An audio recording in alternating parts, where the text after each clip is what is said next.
Número de páginas en la revista. 6 sección. Impunidad cero. Título. Los rasgos de la impunidad. Subtítulo. Entrevista con José Roldán Chopa. Autor. Impunidad cero. Ficha del autor. José Roldán Chopa es abogado por la Benemérita Universidad Autónoma de Puebla, doctor en Derecho por la UNAM y maestro en Derecho Económico por la UAM Xochimilco.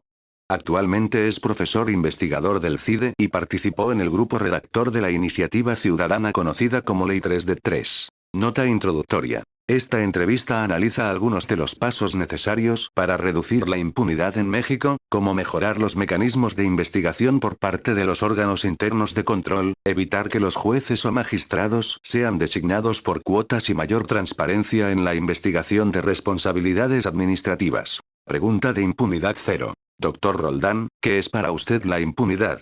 Respuesta de José Roldán Chopa. La impunidad tiene que ver con la ausencia de consecuencias o la insuficiencia en las consecuencias por una conducta o un comportamiento indebido.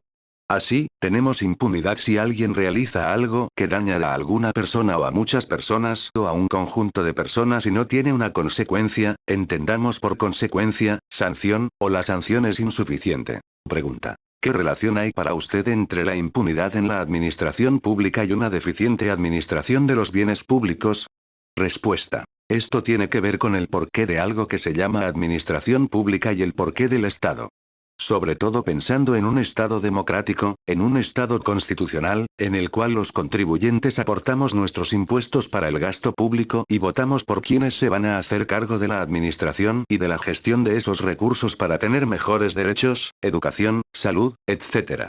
Por lo tanto, si todos aportamos para lo común, para lo público y elegimos a quienes van a ser responsables de tomar decisiones en la administración en representación de los intereses de todos, ellos son responsables de su buena gestión. La responsabilidad nace del mandato y de la confianza que depositamos en ellos de que van a hacer bien las cosas en beneficio nuestro. De ahí viene esta idea de Lincoln que me parece muy gráfica. La democracia es el gobierno del pueblo, por el pueblo y para el pueblo. Aquellos a los que designamos tienen que hacerse cargo, y bien, de la gestión de los recursos públicos. Si en lugar de administrarlos bien, se benefician de esos recursos en perjuicio de todos, entonces ahí es donde se presenta la corrupción. La corrupción, en términos generales, es el beneficio privado indebido a costa del bien público. Pregunta. ¿Cómo definiría usted el derecho a una buena administración? Respuesta. Creo que tiene que ver con lo anterior. Transparencia Internacional, año con año, nos da a conocer información sobre la percepción de corrupción en el mundo. Ahí tenemos un indicador de cómo están las cosas mundialmente. Por otro lado, los índices de desarrollo humano que publica Naciones Unidas indican cuáles son los países en donde los seres humanos viven de mejor manera, con mejor educación, mejores servicios públicos, mejor salud, mejor medio ambiente.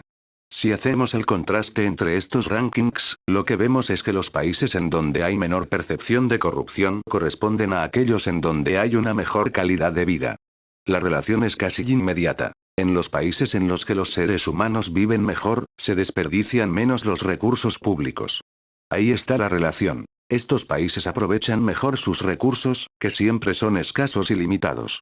Creo que ahí está la relación entre una y otra. Por tanto, la mejor representación de esto que llamamos el derecho a la mejor administración es cómo los recursos se aprovechan de mejor manera para que los seres humanos vivan bien.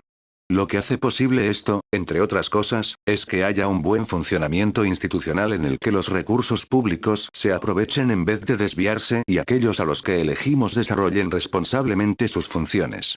Creo que ahí está la clave. Pregunta. ¿Qué son las responsabilidades administrativas y qué relación guardan con el derecho a una buena administración?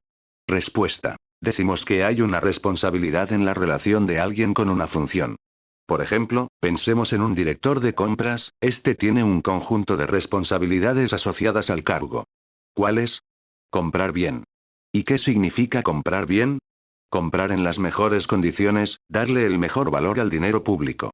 Decimos que un servidor público es responsable cuando realiza de mejor manera estas funciones. Esa es una manera de entender las responsabilidades, otra es la que se asocia con la sanción por actos indebidos, que tiene que ver con las consecuencias cuando se incumplen estos deberes o estas obligaciones asociadas al cargo.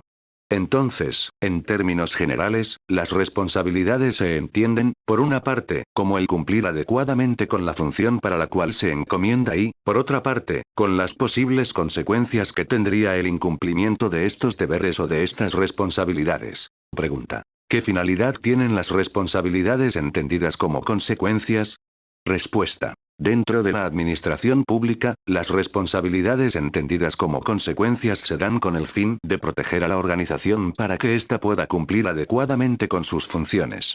Entonces, la consecuencia se da porque un funcionario no desarrolló sus funciones debidamente. De ahí viene la idea de la inteligencia institucional. La inteligencia es un concepto que aquí se aplica a la organización, pero que tiene que ver con lo que entendemos por inteligencia de los seres humanos.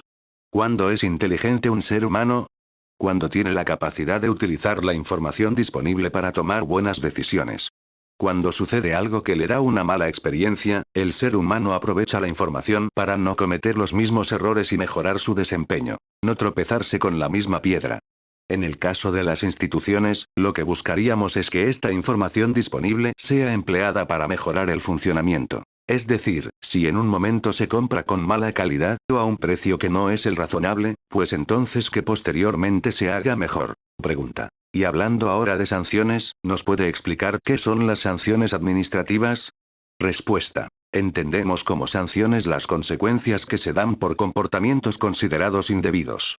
¿Cuáles son los comportamientos que consideramos como sancionables?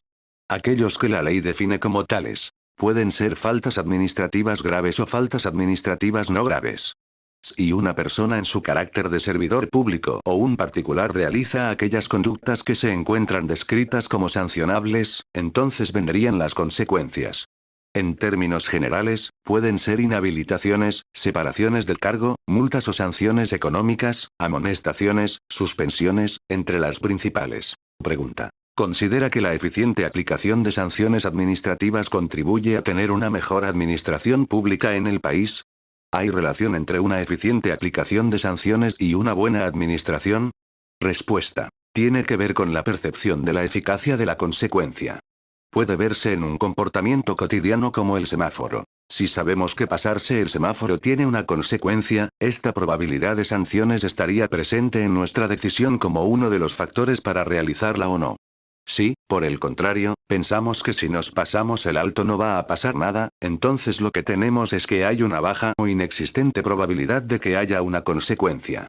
Finalmente, para nosotros, ¿qué es el semáforo? ¿Es una pared o es una sugerencia? Si es una pared va a ser relevante, si es una sugerencia, no va a ser relevante en nuestro comportamiento. Sucede lo mismo en un comportamiento de un servidor público. Si un agente de tránsito admite un soborno o realiza un cohecho a un conductor por pasarse el alto o por dar una vuelta prohibida y no hay consecuencia, entonces la sanción no forma parte de los elementos que consideramos para la toma de una decisión.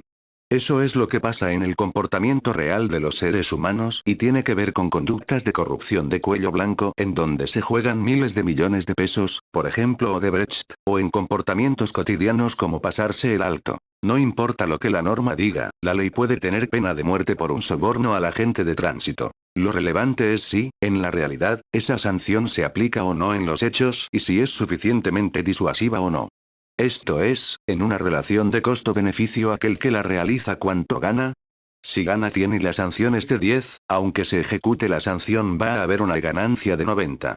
Entonces la sanción no es más que una autorización, un permiso, para realizar la conducta. Lo que tenemos que ver es si además de tener aplicación real, la sanción es suficientemente disuasiva. Si la ganancia es de 100, la sanción tiene que ser igual o superior, para que no haya utilidad.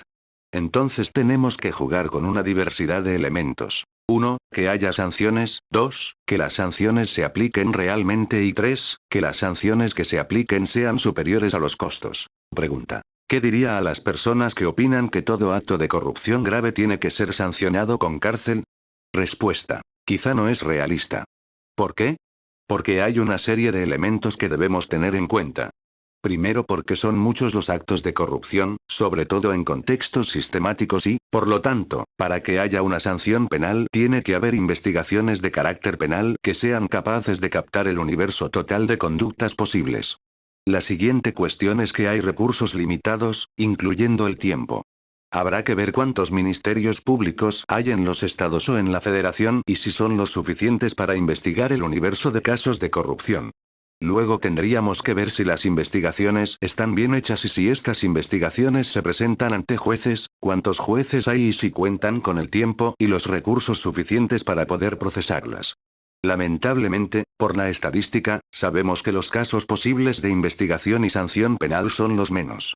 Ahí es donde el derecho administrativo puede hacer su función y en donde las sanciones administrativas deben ser lo suficientemente disuasivas para atacar el problema de corrupción. Pregunta. ¿Qué es el Sistema Nacional Anticorrupción?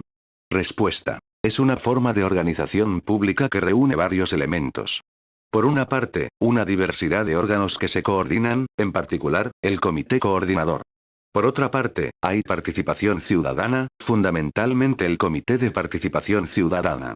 Lo que vincula a estos órganos de coordinación y participación ciudadana es la posibilidad de que se obtengan buenos productos de esa coordinación, además de la información que está a su disposición y que requeriría ser aprovechada para poder enfrentar el problema de la corrupción como un problema público. Pregunta. ¿Cuál es la finalidad y las vías de acción del sistema? Respuesta. Para enfrentar el problema de la mejor manera posible hay muchas vías de acción. La apuesta no es solamente sancionar, también prevenir. Cuando decimos tal persona debe de estar en la cárcel, por supuesto que es deseable que esté en la cárcel, pero el problema central es que se hayan dado las condiciones para que pudiese realizar una conducta que nos dañó a todos. Cuando se da la corrupción, no es solamente un problema de la manzana podrida, sino un problema de toda la canasta. ¿Qué es lo que está pasando en la canasta que produjo manzanas podridas y cómo hacemos para que no se contamine el resto? Detrás de cada acto de corrupción hay algo que nos está fallando. Puede ser el problema del procedimiento, de la selección del servidor público, de los mecanismos de vigilancia, de fiscalización o de control. Una de las claves fundamentales es ver qué parte de la canasta está fallando para arreglarla y disminuir la probabilidad de actos corruptos. Planteo un ejemplo. El agente de tránsito que nos pide la mordida puede ser el mismo agente de tránsito que esté en el alcoholímetro. Pero son dos contextos distintos. Uno está esperando en cierta vuelta en donde sabe que es altamente probable que los conductores viren de manera prohibida y, por otra parte, el alcoholímetro que, al menos en la estima general, es creíble, confiable y es poco susceptible de corrupción. Es como en Suecia. Cae un senador, cae un diputado, cae alguien famoso y no es porque no intente dar el charolazo, es porque algo está pasando de manera distinta. Es poco probable que haya corrupción y eso tiene que ver con pura organización, con el tipo de mecanismos. Que se usen aditamentos técnicos y se evite el juicio humano, que haya inmediatez en la sanción, que haya transparencia en el mecanismo. Son varios componentes que están presentes y que evitan o que hacen menos probable la corrupción. Lo que tenemos que ver es que se echen a andar los mecanismos de corrección o de prevención del problema y, por supuesto que también haya sanción a los comportamientos indebidos. El Sistema Nacional Anticorrupción tiene el propósito de prevenir, de corregir y, por supuesto, de sancionar. En lo personal, me parece que la mayor apuesta está en prevención y corrección. Las sanciones van a seguir siendo las menos. La apuesta está en cómo corregimos y cómo prevenimos en los grandes números. Pregunta. ¿Qué opinión tiene respecto a la Ley General de Responsabilidades Administrativas en la parte de la prevención y en la parte de la sanción? ¿Qué avances tiene respecto a la ley anterior?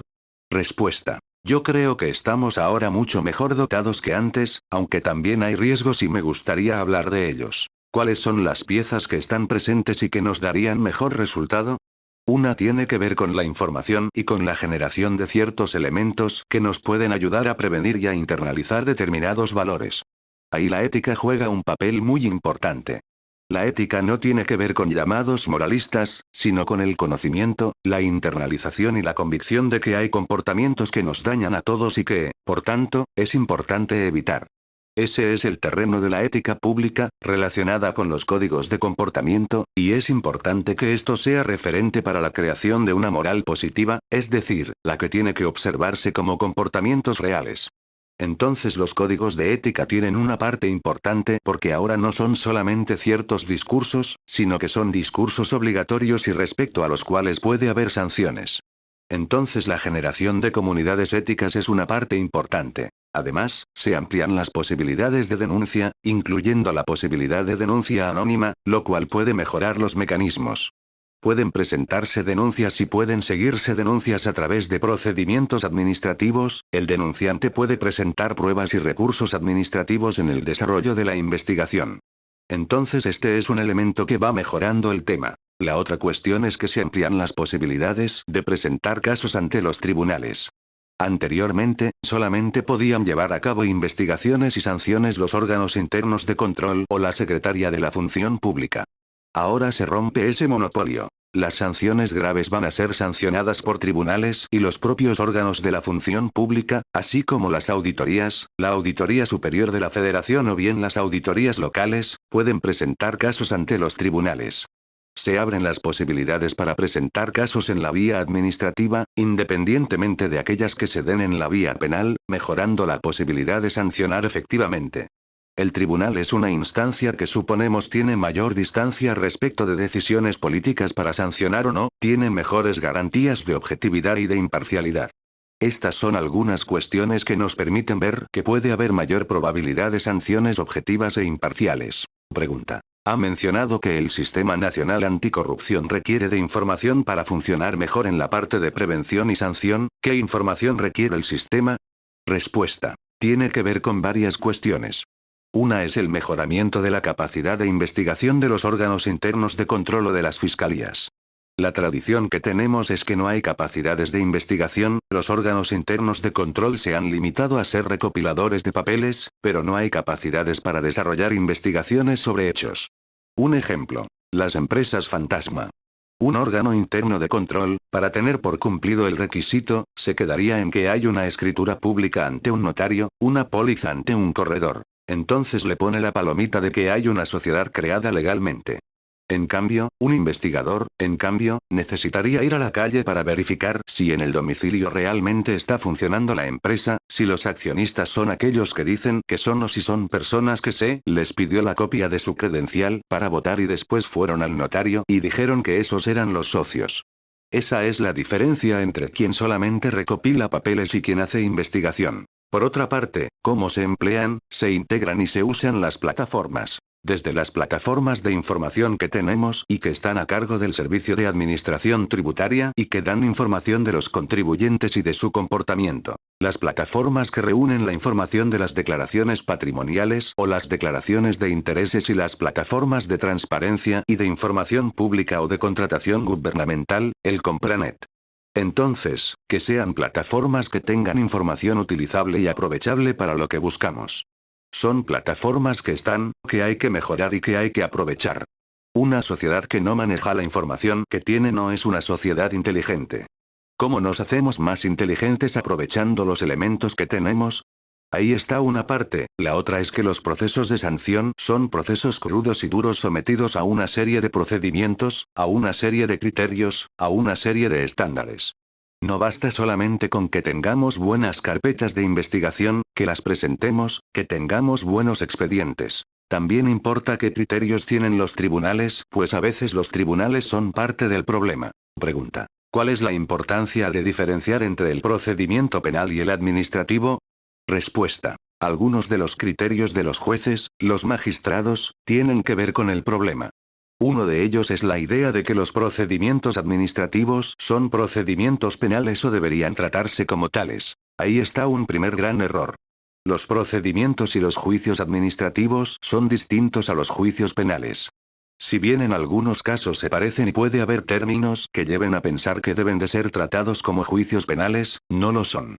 Uno de estos problemas lo tenemos en la semejanza que hay entre la Ley de Responsabilidades Administrativas con el Código Penal en las denominaciones de las conductas, cohecho y soborno, por ejemplo. Pero una cosa es el soborno administrativo y otra cosa es el soborno penal, aunque tengan una igualdad en las denominaciones. Las técnicas de interpretación, las técnicas probatorias también son distintas. Si bien es posible que escuchemos cuestiones tales como presunción de inocencia, culpabilidad, non bis in idem, tipicidad, taxatividad, debido proceso tienen que ser considerados de manera separada. Es importante establecer esta distinción entre lo penal y lo administrativo. Lo penal es un falso amigo de lo administrativo. Cuando se aplican los principios del derecho penal sin antes entender la responsabilidad en derecho administrativo se daña el sistema, porque la responsabilidad administrativa tiene su propia racionalidad. Esta tiene que ver con los deberes de un servidor público y en derecho penal lo relevante es el Código Penal.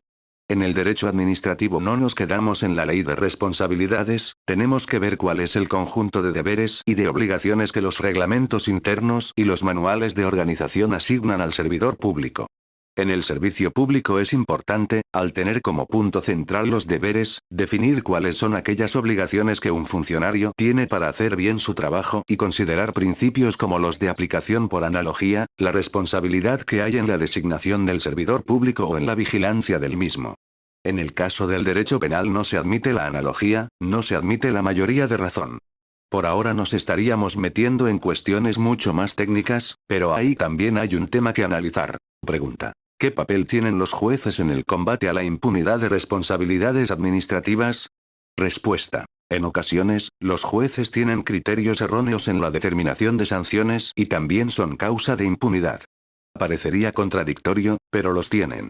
Un ejemplo muy sencillo es el criterio jurisdiccional por el cual las sanciones mínimas no requieren ser motivadas. La Constitución establece que toda multa tiene que ser fundada y motivada, es decir, tiene que establecerse cuál es el artículo, la fracción o el inciso de la ley en la cual se base y justificar por qué se aplica la máxima o la media, según sea la gravedad de la conducta. ¿Qué pasa con quienes deciden las multas? ¿Cómo es un lío argumentar por qué se decide una determinada multa? Los seres humanos, y esto es algo natural, atienden a la ley del menor esfuerzo y ponen la multa mínima porque no necesitan justificarla. Con esto satisfacen dos propósitos. Incrementan sus números de sancionados y disminuyen la probabilidad de que la sanción sea invalidada por los tribunales. Pero, por otra parte, si la sanción que imponen es la mínima y la conducta no necesariamente es menos grave, puede ser media o puede ser más grave, hay un margen entre la sanción efectivamente impuesta y la gravedad de la conducta. Esto es impunidad. Los mismos criterios de los tribunales van estableciendo una vía de escape, una vía de solución que no es la adecuada. De ahí viene la necesidad de examinar este tipo de criterios. Otro ejemplo tiene que ver con la falta de transparencia en los procedimientos. El caso del socavón es un ejemplo. Yo no sé en este momento cuáles son los servidores públicos y cuáles son los puestos que ocupan porque la secretaria de la Función Pública no nos los ha informado. El argumento de la secretaria de la Función Pública es que, para resguardar el debido proceso y la presunción de inocencia, no se da a conocer los nombres ni los cargos de los servidores públicos investigados. Esto es una ampliación excesiva del principio de presunción de inocencia. Aparentemente es para proteger un posible riesgo a su reputación y pareciera ser entonces que las reputaciones se construyen en privado, pero no es así. Las reputaciones se construyen en lo público, en la discusión. La confianza en las instituciones se construye en la transparencia. Hay otras razones que pueden ser válidas para proteger esta información, por ejemplo, el éxito de la investigación que justificaría la secrecía, pero no el principio de presunción de inocencia.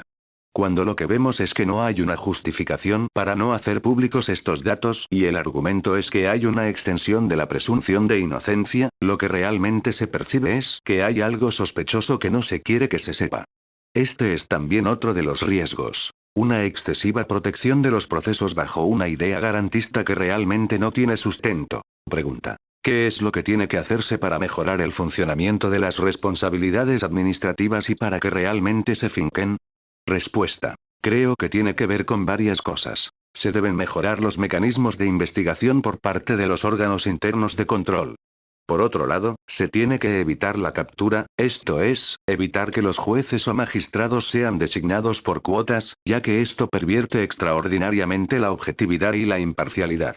También debe haber mayor transparencia en la investigación de responsabilidades administrativas y, de ser posible, que se mejoren los mecanismos. Por ejemplo, una de las cosas que faltó en el Sistema Nacional Anticorrupción es establecer un buen mecanismo de protección de testigos o de informantes. En eso creo que todavía nos hace falta por hacer.